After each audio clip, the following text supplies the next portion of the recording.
Students, let's start greenhouse effect. In previous video, I have explained to you about acid rain and corrosion of Taj Mahal and air pollution, about air pollution pollutants. Okay, so let's start from greenhouse effect. So you know that the sun's rays warm the earth's surface. A part of the radiation that falls on the earth is absorbed by it and a part is reflected back into space. देखो जो हमारा सन है तो सन की radiations कहाँ पड़ती है? अर्थ पे पड़ती है। सन की रेडिएशंस अर्थ पे आती है। अब अर्थ क्या करती है? इस रेडिएशंस के कुछ अमाउंट को क्या कर लेती है? एब्जॉर्ब करती है। क्या कर लेगी हमारी अर्थ? रेडिएशंस को एब्जॉर्ब करती है और एब्जॉर्ब करती है, इसीलिए जो हमारी अर्थ है वो क्या हो जाती है? वार्म हो जाती है, मीन्स गर्म हो जाती है। ठीक है, अब जो रेडिएशन अर्थ एब्जॉर्ब नहीं करती है उसको क्या कर देती है? रिफ्लेक्ट, मीन्स वापस एटमॉस्फेयर में उसको भेज देती है। ठीक है, A part of the reflected radiation is trapped by the atmosphere. अब हमारा अर्थ है, अर्थ के सराउंडिंग एरिया में क्या प्रेजेंट है? एटमॉस्फेयर। ठीक है, क्या प्रेजेंट है? एटमॉस्फेयर। ये हमारी अर्थ है और ये हमारा एटमॉस्फेयर है। तो क्या होता है कि अब ये जो रेडिएशन हमारी अर्थ ने क्या करी थी? रिफ्लेक्ट कर दी थी। उस रेडिएशंस को कौन ट्रैप कर लेता है? एटमॉस्फेयर ट्रैप कर लेता है, मीन्स रोक लेता है। The trapped radiation further warm the earth. अब ये यहाँ पे रेडिएशन ट्रैप हो गई हैं, तो जब एटमॉस्फेयर में वो रेडिएशन ट्रैप हो जाएंगे तो उनके हीट के कारण अर्थ का टेम्परेचर क्या होगा? और इंक्रीज होगा। ठीक है, और अर्थ क्या होगी? और वार्म होगी, मीन्स गर्म होगी।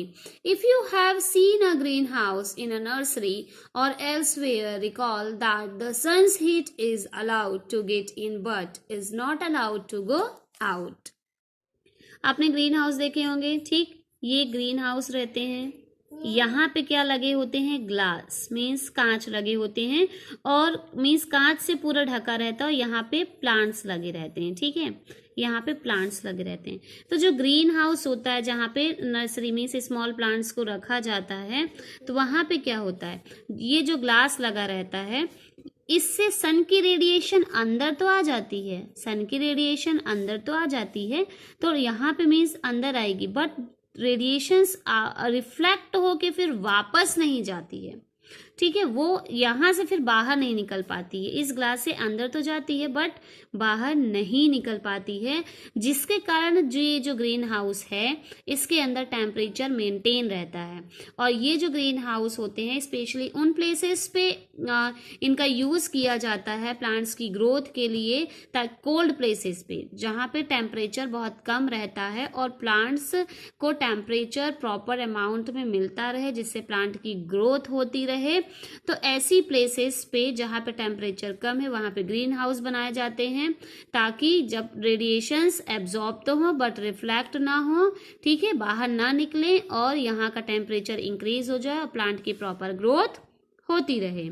ठीक है, The trapped heat warms the greenhouse. The trapping of radiations by the earth atmosphere is similar. ठीक है, सेम यही कंडीशन जैसे कि अभी हमने देखा कि ग्रीन हाउस में रेडिएशन एब्जॉर्ब हो रही है बट क्या हो रही है? यहाँ से ट्रांसफर नहीं हो रही है, अब बाहर नहीं जा रही है।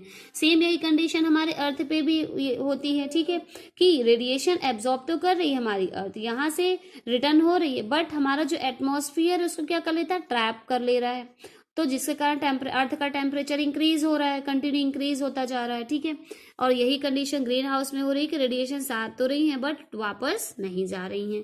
ठीक, जिसके कारण यहाँ का टेम्परेचर बढ़ रहा है ग्रीन हाउस का, या हमारी अर्थ का भी ऐसे ही टेम्परेचर इंक्रीज हो रहा है। ठीक है, that is why it is called the greenhouse effect. इसीलिए जो अर्थ का टेम्परेचर इंक्रीज हो रहा है इसको हम क्या बोलते हैं? Greenhouse effect. Without this process life would not have been possible on the earth. अब ये ग्रीन हाउस इफेक्ट की जो प्रोसेस है यदि ना हो तो अर्थ पे लाइफ पॉसिबल नहीं है। क्यों? क्योंकि यदि ग्रीन हाउस इफेक्ट ना हो, मीन्स क्या है, हमारी अर्थ का टेम्परेचर मेंटेन नहीं रहेगा, तो क्या होगा कि हमारी जो अर्थ है वो क्या होगी? अर्थ का टेम्परेचर बहुत ज़्यादा, फिर क्या होगा, डाउन हो जाएगा। जब पूरी की पूरी रेडिएशन रिफ्लेक्ट हो जाएंगी तो डाउन हो जाएगा। अब यहाँ पे एटमॉस्फेयर रेडिएशन को क्या कर रहा है, ट्रैप कर रहा है, जिसके कारण क्या होता है कि डे टाइम पे टेम्परेचर इंक्रीज होता है और नाइट टाइम पे क्या होता है, टेम्परेचर डाउन हो जाता है, तो हमारी अर्थ कूल हो जाती है। ठीक है, सो but now it threatens life. Excess of carbon dioxide in the air is one of the gases responsible for this effect. Okay, but अब ये कंडीशन क्या हो रही है, ग्रीन हाउस इफेक्ट अब की जो लाइफ है इस समय पे अर्थ को बहुत ज्यादा इससे नुकसान पहुंच रहा है। क्यों? क्योंकि हमारे अर्थ पे कार्बन डाइऑक्साइड गैस का अमाउंट कंटिन्यू इंक्रीज होता जा रहा है, जिसके कारण जो ग्रीन हाउस इफेक्ट है वो धीरे धीरे बढ़ता ही जा रहा है। ग्रीन हाउस इफेक्ट बढ़ने के लिए मीन्स अर्थ का टेम्परेचर इंक्रीज होने के लिए मेन जो गैस रिस्पॉन्सिबल है वो कौन सी गैस है, कार्बन डाइऑक्साइड गैस है। ठीक है, you know that carbon dioxide is one of the components of air. हमारी एयर का जो एक मेन कंपोनेंट है गैस इसका वो कार्बन डाइऑक्साइड है।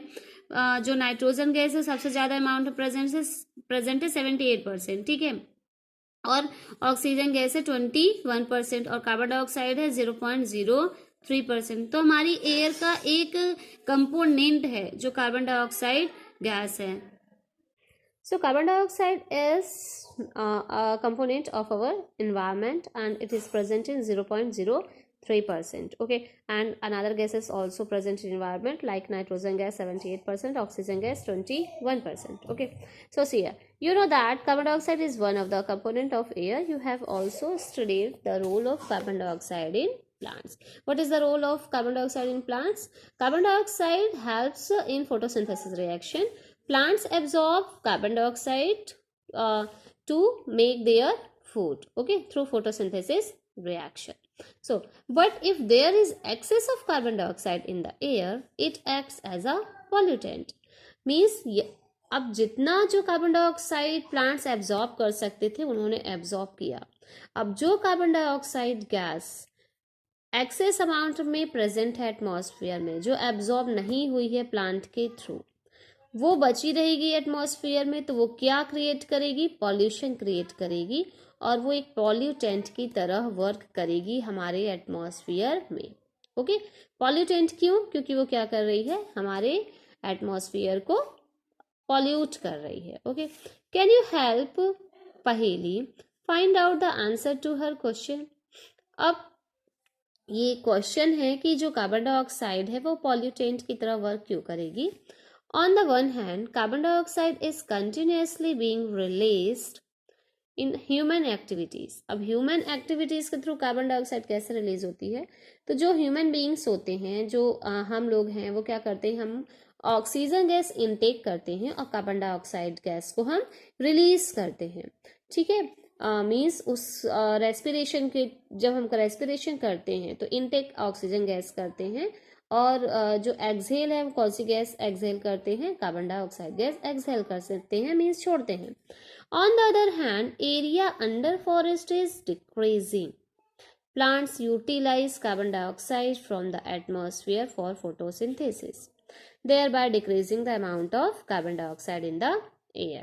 अब ह्यूमन बींग्स क्या कर रहे हैं, कार्बन डाइऑक्साइड गैस रिलीज कर रहे हैं और जिससे अमाउंट बढ़ रहा है कार्बन डाइऑक्साइड का। अब धीरे धीरे क्या होता जा रहा है, जो फॉरेस्ट का एरिया है वो भी कम होता जा रहा है, क्योंकि प्लांट्स जो कट होते जा रहे हैं, जो ह्यूमन बींग्स हैं प्लांट्स को कट करते जा रहे हैं। ठीक है, अब एटमॉस्फेयर में जो कार्बन डाइऑक्साइड ये रिलीज हो रही है और कार्बन डाइऑक्साइड का जो अमाउंट बढ़ रहा है, तो क्या हो रहा है, जो प्लांट्स हैं वो कार्बन डाइऑक्साइड गैस को क्या करते हैं, एब्जॉर्ब करते हैं। अब ये प्लांट्स क्या हो रहे हैं, धीरे धीरे कम होते जा रहे हैं। ठीक है, तो क्या होगा कि प्लांट्स जब धीरे धीरे कम होते जाएंगे तो कार्बन डाइऑक्साइड का अमाउंट क्या होता है, बढ़ते जाता है। अब यदि प्लांट्स प्रॉपर अमाउंट में हमारे एटमॉस्फेयर प्रेजेंट रहेंगे तो कार्बन डाइऑक्साइड गैस को एब्जॉर्ब करेंगे और कार्बन डाइऑक्साइड का अमाउंट डिक्रीज होगा। Okay, so deforestation leads to an increase in the amount of carbon dioxide in the air because the number of trees which consume carbon dioxide is reduced.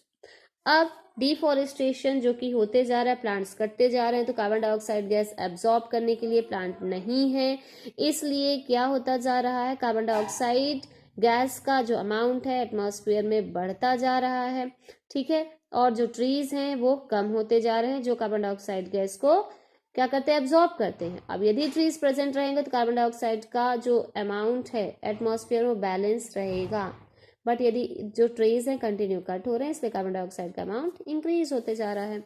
Human activities thus contribute to the accumulation of carbon dioxide in the atmosphere. Carbon dioxide traps heat and does not allow it to escape into space. As a result, the average temperature of the Earth's atmosphere is gradually increasing. This is called global warming. Okay, this is called global warming. अब हमने क्या देखा कि जो trees हैं वो कटते जा रहे हैं, जिसके कारण कार्बन डाइऑक्साइड एब्जॉर्ब करने के लिए उतने अमाउंट में ट्रीज नहीं है जितने अमाउंट में कार्बन डाइऑक्साइड गैस प्रोड्यूस हो रही है। तो जो कार्बन डाइऑक्साइड गैस है वो क्या करती है, कार्बन डाइऑक्साइड गैस का जो अमाउंट हमारे एटमॉस्फेयर में बढ़ेगा तो क्या होता है कि जो टेम्परेचर है वो इंक्रीज होगा, ठीक है, टेम्परेचर क्या होगा, इंक्रीज होगा। जितनी हीट हमारे एटमॉस्फेयर में हमारे अर्थ पे पड़ेगी वो क्या होगी, टोटल वो रिफ्लेक्ट नहीं होगी, ठीक है, टोटल रिफ्लेक्ट नहीं होगी, वो एटमॉस्फेयर के अंदर ही रह जाती है। और इससे क्या होता है कि जो टेम्परेचर हमारे अर्थ के एटमॉस्फेयर का वो क्या होता है, इंक्रीज होते जा रहा है इस कार्बन डाइऑक्साइड गैस के प्रोडक्शन के कारण। इसी को हम क्या बोलते हैं, global warming. Carbon dioxide gas ही सबसे ज्यादा रिस्पॉन्सिबल है ग्लोबल वार्मिंग के लिए, ठीक है, टेम्परेचर इंक्रीज करने के लिए कार्बन डाइऑक्साइड गैस ही सबसे ज्यादा रिस्पॉन्सिबल है। Other gases like methane, nitrous oxide and water vapour also contribute towards this effect. Okay, other gases भी है जो ग्लोबल वार्मिंग के लिए रिस्पॉन्सिबल हैं, like methane gas, nitrous oxide and water vapour. ये भी क्या करती हैं, टेम्परेचर को इंक्रीज करती हैं, ठीक है। Like carbon dioxide, they are also called greenhouse gases. Okay, अब ये जो गैसेस हैं हमने क्या देखा था, जो हमारा ग्रीन हाउस था उसमें भी टेम्परेचर इंक्रीज हो रहा था इस ग्लास का जो हाउस था उसके अंदर, और ऐसे ही हमारे जो एटमॉस्फेयर का टेम्परेचर है वो भी इंक्रीज हो रहा है।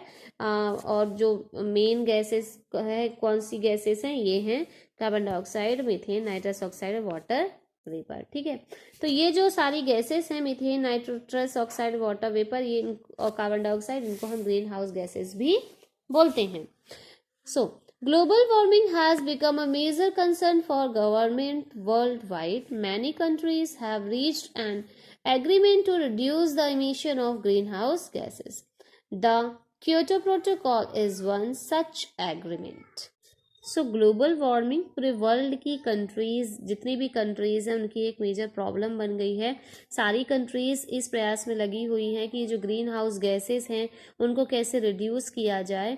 तो एक जो भी कंट्रीज हैं जो इस प्रॉब्लम को फेस कर रही हैं ग्लोबल वार्मिंग की, तो उन्होंने इसके लिए एक एग्रीमेंट है जिसपे कंट्रीज ने अपने साइन किए हुए हैं और इस प्रोटोकॉल को फॉलो करते हैं, जैसे कि क्योटो प्रोटोकॉल, ठीक है।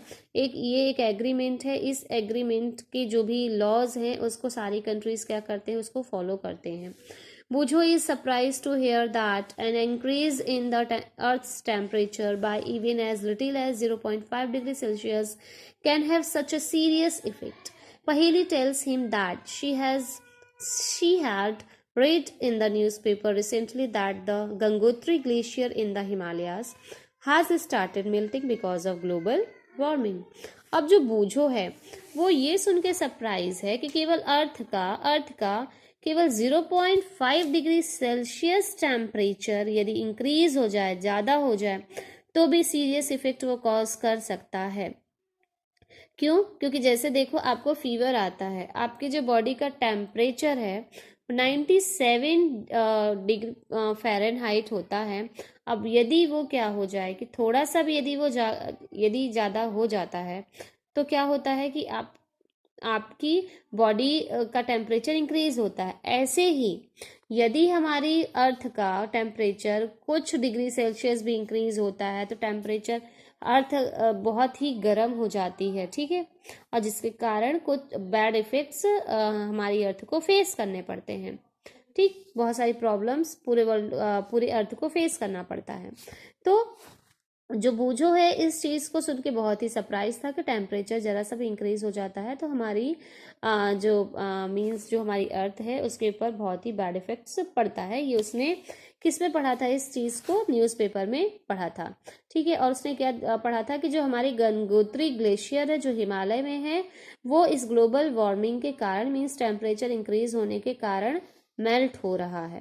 ठीक है, अब मेल्ट होने के कारण क्या प्रॉब्लम्स आएंगे, तो जो आसपास इस गंगोत्री ग्लेशियर के आसपास जो भी लोग रहते हैं, पीपल्स रहते हैं, तो आसपास का जो एरिया है वो क्या होगा, जब ग्लेशियर मेल्ट हो जाएगा तो वाटर में चेंज हो जाएगा और वाटर का लेवल बढ़ जाएगा और आसपास का एरिया पानी में डूब जाएगा। Okay, so what can be done, अब हम क्या कर सकते हैं इस पॉल्यूशन को, एयर पॉल्यूशन को कम करने के लिए हम क्या कर सकते हैं। See here, this portion was left. So see here, global warming, a serious threat. Global warming can cause sea levels to rise dramatically. In many places, coastal areas have already been flooded. Okay.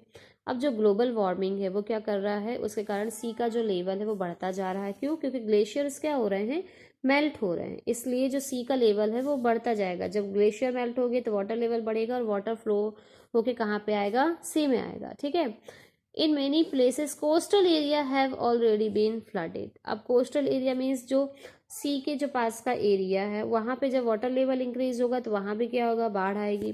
Global warming could result in wide ranging effect on rainfall pattern, agriculture, forest, plants and animals. अब global warming का बहुत सारी चीज़ों पे effect पड़ता है यदि हमारी अर्थ का टेम्परेचर इंक्रीज होता है तो, जैसे कि रेनफॉल का पैटर्न चेंज हो जाएगा। ठीक है, जैसे कि रेनी सीजन में 4 मंथ तक होता है कि रेनफॉल होता है, अब वो पैटर्न चेंज हो जाएगा टेम्परेचर इंक्रीज होने के कारण। उसके कारण खेती का जो पैटर्न है वो भी चेंज होगा। जो फॉरेस्ट हैं, प्लांट्स हैं, सभी के ऊपर इफेक्ट पड़ेगा, एनिमल्स हैं उन पे भी इफेक्ट पड़ेगा। ठीक है, majority of people living in regions which are threatened by global warming are in Asia. Okay, अब बहुत सारे जो लोग हैं जो कि कोस्टल रीजन में रहते हैं, समुद्र के किनारे रहते हैं, तो उनके ऊपर भी इफेक्ट पड़ता है। उनको उस प्लेस को छोड़ के दूसरे प्लेस पे जाना पड़ता है जिसके कारण वो अपने घर से बेघर हो जाते हैं। A recent climate change report give us only a limited time to keep the greenhouse gases at the present level, otherwise the temperature may rise by more than 2 degrees Celsius by the end of the century, a level considered dangerous. ठीक है, अभी जो means जो climate की जो report आई है कि यदि ऐसे ही टेम्परेचर इंक्रीज होते गया, ऐसे ही जो ग्रीन हाउस गैसेस हैं उनका जो लेवल है इंक्रीज होते जाएगा, यदि हम उसको कंट्रोल नहीं करेंगे तो क्या होगा कि हर साल क्या होगा, 2 डिग्री टेम्परेचर क्या होगा कि बढ़ जाएगा इस सेंचुरी के एंड होते होते। ठीक है, जो अभी 21 सेंचुरी चल रही है उसके एंड होते होते 2 डिग्री सेल्सियस बढ़ जाएगा। तो क्या होगा कि इसका बहुत ही सीरियस और डेंजर इफेक्ट पड़ेगा हमारे क्लाइमेट पे, हमारे नेचर पे, और रेनफॉल का जो पैटर्न है, जब रेनफॉल का पैटर्न ही चेंज हो जाएगा तो सोचो सारी चीजें चेंज हो जाएंगी। ठीक है, रेनफॉल जैसे कि रेनी सीजन में होती 4 मंथ के लिए, तो कभी विंटर सीजन में भी हो जाएगी, समर सीजन में भी हो जाएगी। तो सोचिए आप कितनी सारी चीजें चेंज हो जाती है, क्योंकि जो ह्यूमन बीइंग्स है वो वेदर के अकॉर्डिंग ही अपने वर्क करते हैं। ठीक है, तो जब रेनफॉल चेंज होगा तो एग्रीकल्चर, फॉरेस्ट, प्लांट्स और एनिमल्स इन पे इफेक्ट ऑलरेडी पड़ेगा ही पड़ेगा।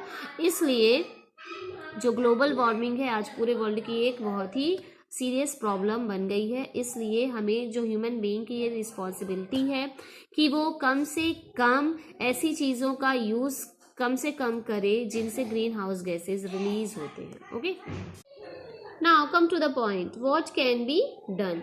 What can we do to reduce air pollution. Air pollution को रिड्यूस करने के लिए मीन्स कम करने के लिए हमें क्या क्या करना चाहिए, हम क्या कर सकते हैं। There are many success stories in our fight against air pollution. For example, a few years ago, Delhi was one of the most polluted city in the world. It was being choked by fumes released from automobiles running on diesel and petrol. Okay, अभी same situation अभी भी दिल्ली की problem ये बनी हुई है कि हमारे पूरे जो हमारी कंट्री है उसमें दिल्ली सबसे पॉल्यूटेड मीन्स पॉल्यूटेड सिटी है, पॉल्यूटेड मेट्रो सिटी है, ठीक है। वहाँ पे विंटर सीजन में इतना ज़्यादा पॉल्यूशन हो जाता है कि लोगों को ब्रीथिंग में प्रॉब्लम होती है। वहाँ पे लोगों को बाहर निकलने से मना कर दिया जाता है कि वो बाहर ना निकलें, ठीक है, क्योंकि यदि वो एक बार उस पॉल्यूटेड एयर में यदि वो ब्रीथिंग करते हैं, सांस लेते हैं, तो वो 10 सिगरेट के अप्रोक्सीमेट इक्वल स्मोक उनके मींस पॉइजनस एयर उनकी बॉडी के अंदर जाती है। सो सिचुएशन अभी भी है वो इसमें जो अभी आपको दिया है कि कुछ साल पहले क्या था कि जो हमारे दिल्ली थी पूरे वर्ल्ड में सबसे पॉल्यूटेड सिटी थी, ठीक है। इसमें पूरे जो भी एरिया था, पूरा दिल्ली का एरिया था, वो पूरा चोक हो गया था, पूरा जाम, मतलब पूरा भरा हुआ एरिया था। फ्यूम्स जो धुआं निकलता था किससे, जो ऑटोमोबाइल से, मीन्स जो गाड़ियां थी, जो डीजल और पेट्रोल की गाड़ियां थी, उनसे जो स्मोक निकलता था, उसके कारण पूरा जो दिल्ली का एरिया था वो पॉल्यूटेड हो गया था। पूरा वहाँ पे एयर थी वो पॉल्यूट हो गई थी, फ्यूम्स पूरा धुआं धुआं वहाँ पे रहता था। A decision was taken to switch to fuels like CNG, ठीक। अब क्या डिसीजन लिया गया इस प्रॉब्लम को दूर करने के लिए, इस पॉल्यूशन को कम करने के लिए, कि CNG वाली जो गाड़ियां हैं, CNG वाली जो ऑटोमोबाइल्स है वो चलाई जाएंगी, मींस कंप्रेस्ड नेचुरल गैस वाली, ठीक है। जो CNG गैस होती है उससे क्या होता है कि बिल्कुल भी पॉल्यूशन नहीं होता है। एंड अनलेडेड पेट्रोल, और ऐसे पेट्रोल वाली गाड़ियां चलाई जाएंगी जिनमें लेड प्रेजेंट नहीं होता। पेट्रोल का में जो मेन पॉल्यूटेंट प्रेजेंट होता है वो लेड होता है, जो कि हमारे हेल्थ के लिए भी बहुत ही ज्यादा क्या होता है, हार्मफुल होता है, ठीक है। तो ऐसे पेट्रोल का यूज करें जिनमें लेड एब्सेंट हो। These measures have resulted in cleaner air for the city. अब इस जब ये चीजें अपनाई जाने लगी, CNG का यूज किया जाने लगा और अनलेडेड पेट्रोल का यूज किया जाने लगा, तो क्या हुआ कि जो सिटी वो धीरे धीरे क्लीन होने लगी, जो फ्यूम्स है वो कम निकलने लगा ऑटोमोबाइल से। You might know of some other examples from your area regarding reduction of air pollution.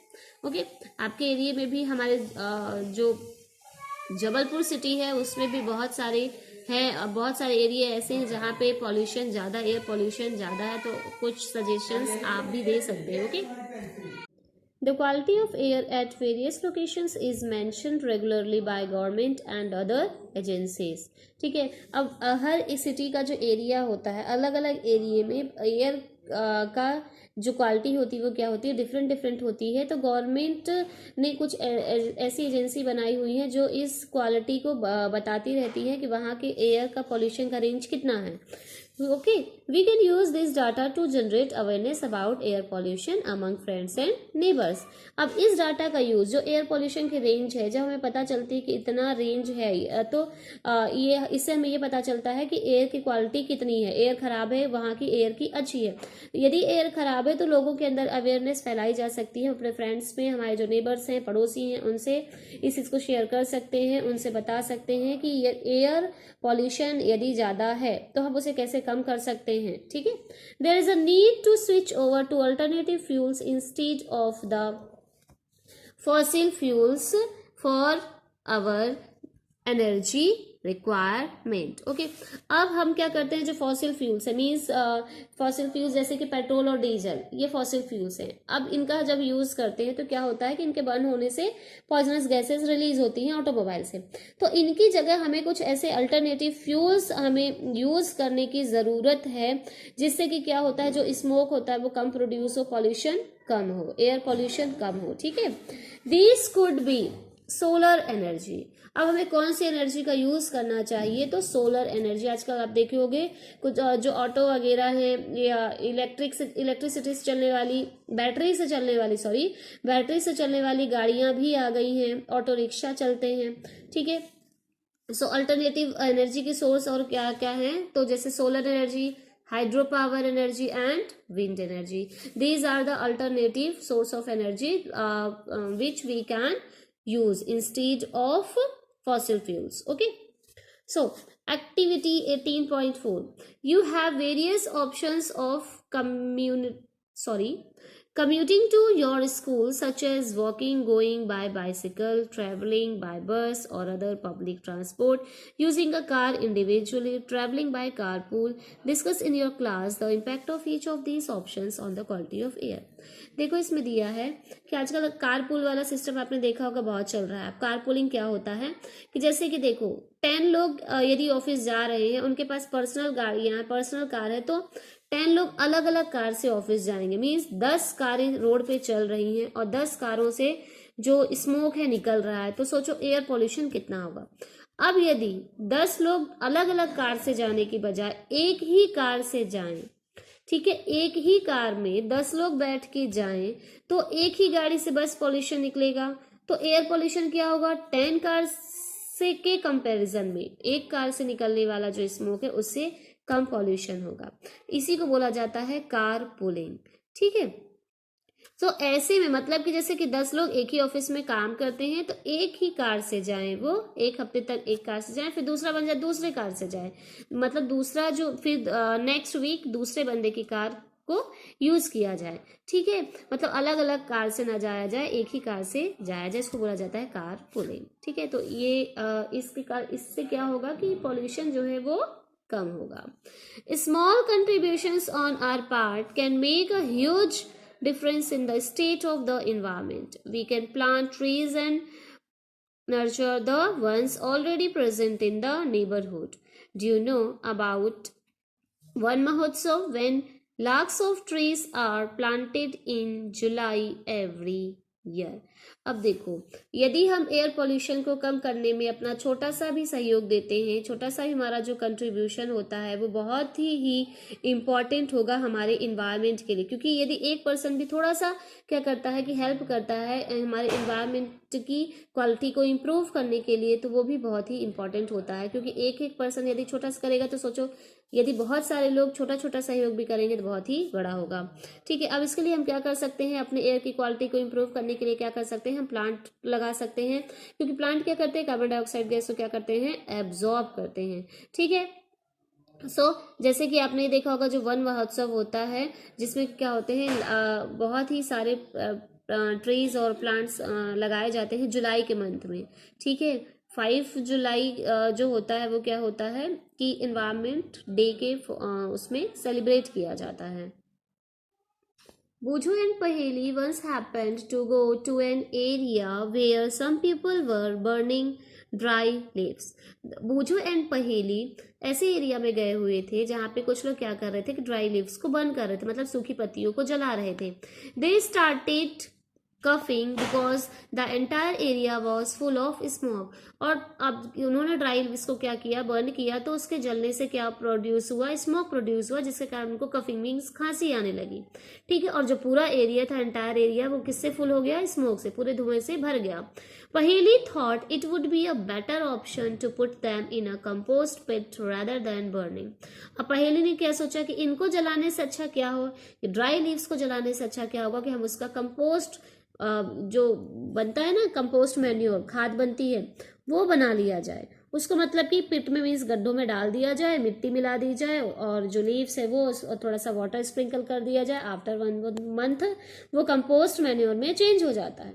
तो बेटर ऑप्शन ये है कि उसका कंपोस्ट मैन्योर बना दिया जाए, किससे अच्छा कि ड्राई लीव्स को बर्न करने से अच्छा। ठीक है, तो ये ऐसे और भी बहुत सारी चीज़ें हैं जो आप सोच सकते हो जिसके थ्रू एयर पोल्यूशन को कम किया जा सकता है।